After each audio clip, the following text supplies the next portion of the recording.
नमस्कार, मंजीत गौतम हूँ मैं। ओपन विंडो में आपका स्वागत है।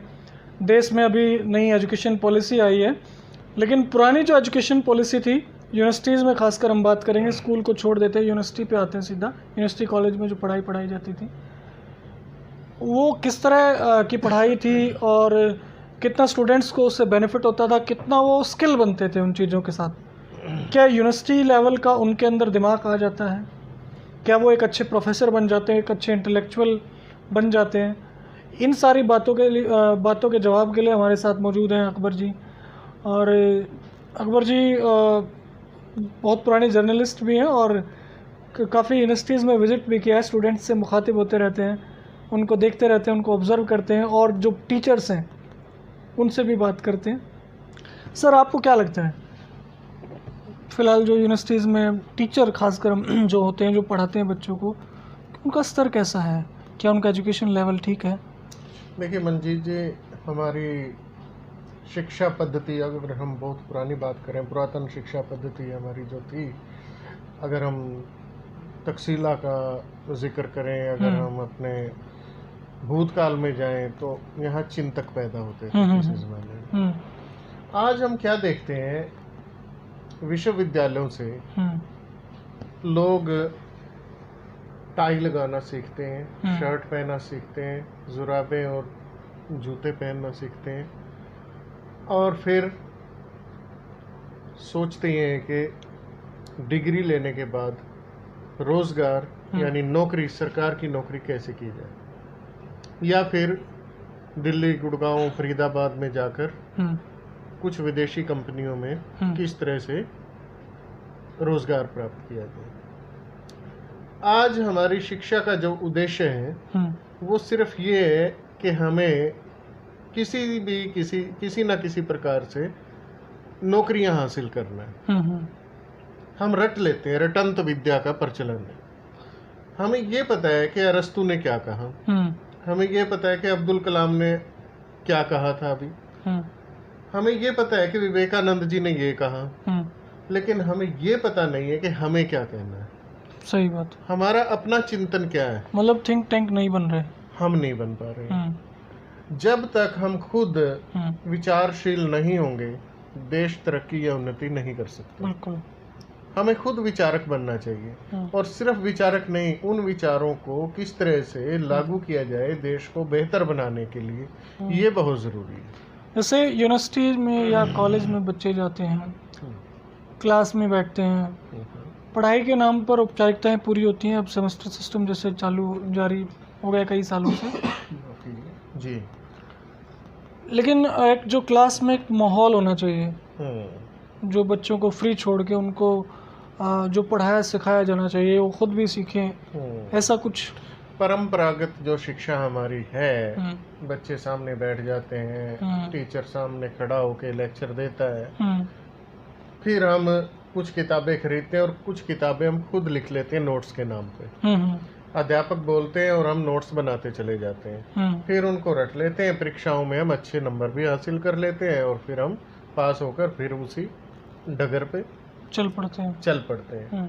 इस परंपरा को बदलने की आवश्यकता है।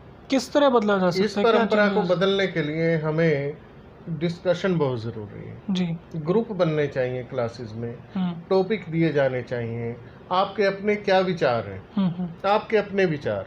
मैं ये नहीं कहता कि विद्वानों को पढ़ना छोड़ देना चाहिए, पढ़ना आवश्यक है, लेकिन उन विद्वानों को पढ़ने के बाद आपके उस पे विचार क्या हैं, वो बहुत ज़्यादा ज़रूरी है जी। भारत में प्रजातंत्र का स्वरूप कैसा हो, ये तो आप तभी जान पाएंगे ना जब आपके अपने विचार होंगे। जी बिल्कुल, है ना।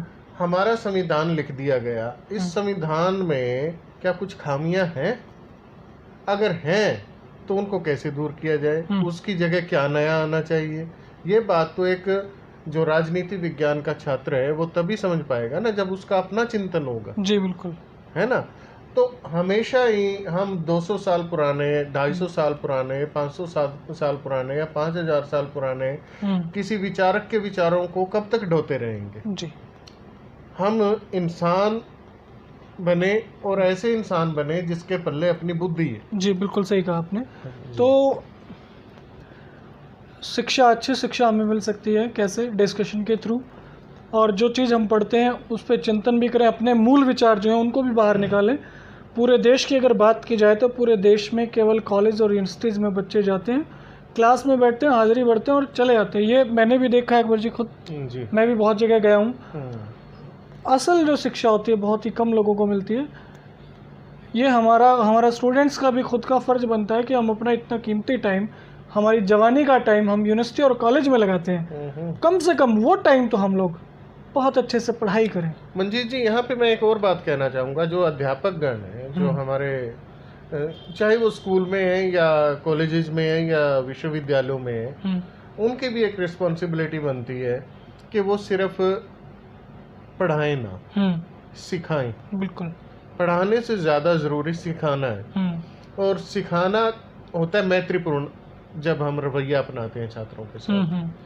अध्यापक और छात्रों का जब आपस में एक ऐसा संबंध बनता है जिसको हम मित्रता का संबंध कहें, आपस में खुल के बातचीत कर सकें, एक बेशक निर्देशक के रूप में काम करें, लेकिन एक रवैया जो है वो मनोवैज्ञानिक रूप से समझने की आवश्यकता है कि किस तरह से ये जो बच्चे हैं ये किस उम्र के बच्चे हैं और किस तरह से ये समझेंगे।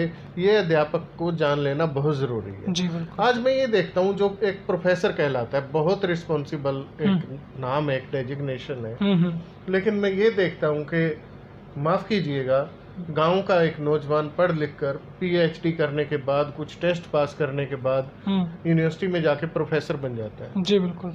लेकिन वही रटंत विद्या के आधार पे वो चला जाता है और उसी तरीके से फिर वो आगे बच्चों की एक नई पौध, जिसको हम कहें हरियाणवी में, पैदा कर देता है, और उसी तरीके से फिर बच्चों को वो आगे की शिक्षा देने लगते हैं, और उसी तरह से वो शिक्षा ग्रहण करके उसी तरह की एक नई पीढ़ी फिर, और उसके दुष्परिणाम धीरे धीरे आते रहते हैं और सोसाइटी डिक्रीज होता है। एक लेवल जो है एजुकेशन का वो धीरे धीरे एक स्लो पॉइजन की तरह वो काम करता है, डिक्रीज हो जाता है।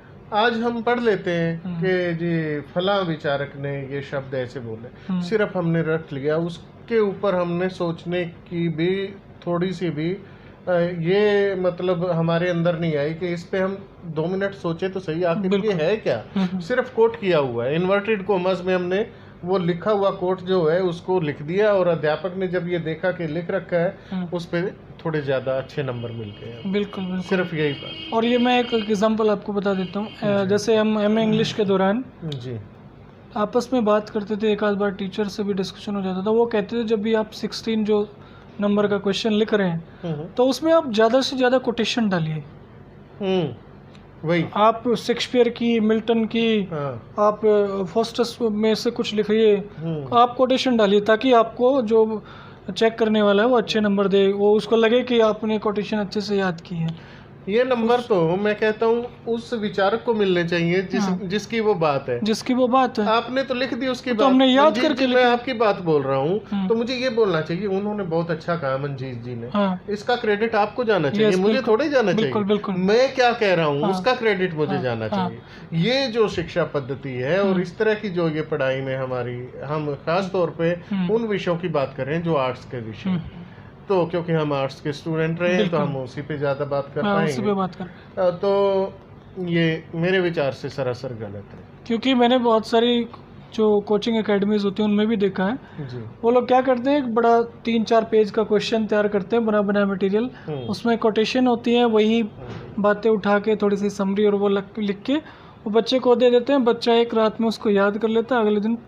एग्जाम में लिख देता है। लेकिन उसको नहीं पता कि क्रिस्टोफर मार्लो ने डॉक्टर फॉस्टस क्यों लिखा, इसके पीछे लिखने का कारण क्या है, उसका उस जो कैरेक्टर जो उसने डेवलप किया उस समय क्या आ रहा था, क्या सोसाइटी सोच रही थी, क्या क्यों इस कैरेक्टर की जरूरत पड़ गई, और समय के किस काल खंड में ये बात कही गई कि ये उस समय ठीक थी या आज भी वो ठीक है, वो कंटेम्प्रेरी रेलेवेंट क्या चीजें हैं वो पता नहीं चल रहा। तो वही बात मैं यहाँ तक देखता हूँ, कई बार कुछ बुक्स आपके अध्यापक आपको बोल देते हैं कि ये बुक्स आपने पढ़नी है, आप वो बुक्स खरीद लेते हैं। अगर उन बुक्स से बाहर भी आपने कहीं कुछ लिख दिया तो आपको उतने नंबर्स नहीं दिए जाएंगे। बिल्कुल, कितनी बड़ी एक विडंबना और कितना दुर्भाग्य है। दुर्भाग्य। आप ने कोई विषय को अच्छे से समझा, आपने अपने तरीके से समझा और आपने उस पर अगर कुछ बहुत अच्छा लिख दिया, क्योंकि आप विलियम वर्ड्सवर्थ नहीं हैं, बिल्कुल। आप विलियम शेक्सपियर नहीं हैं, तो आपको नंबर नहीं दिए जाएंगे, क्योंकि वो आपके मौलिक विचार हैं। जबकि मेरा ये मानना है, अगर आपके मौलिक विचार अध्यापक को अच्छे लग रहे हैं और फिर भी वो नंबर इसलिए काट रहे हैं क्योंकि ये आपके अपने विचार हैं, उनके विचार नहीं। जी बिल्कुल अकबर जी, हम लोग इस चर्चा को यहीं समाप्त करते हैं, समझ आया था हमें। ये बड़ी आयरनिकल बात है कि आप विलियम शेक्सपियर का लिखा हुआ याद करके एग्ज़ाम में लिख देते हैं, आपको नंबर अच्छे मिलते हैं। आप विलियम शेक्सपियर के उसी कोट को अपने शब्दों में अपने हिसाब से उस पर अपने विचार लिखते हैं तो आपको नंबर कम मिलते हैं। ये हमारे टीचर वर्ग को भी इस बारे में सोचना चाहिए और स्टूडेंट्स को भी सोचना चाहिए कि आप अपने मूल विचार जो हैं उस बात को पढ़ के आप क्या सोचते हैं वो लिखें। नमस्कार।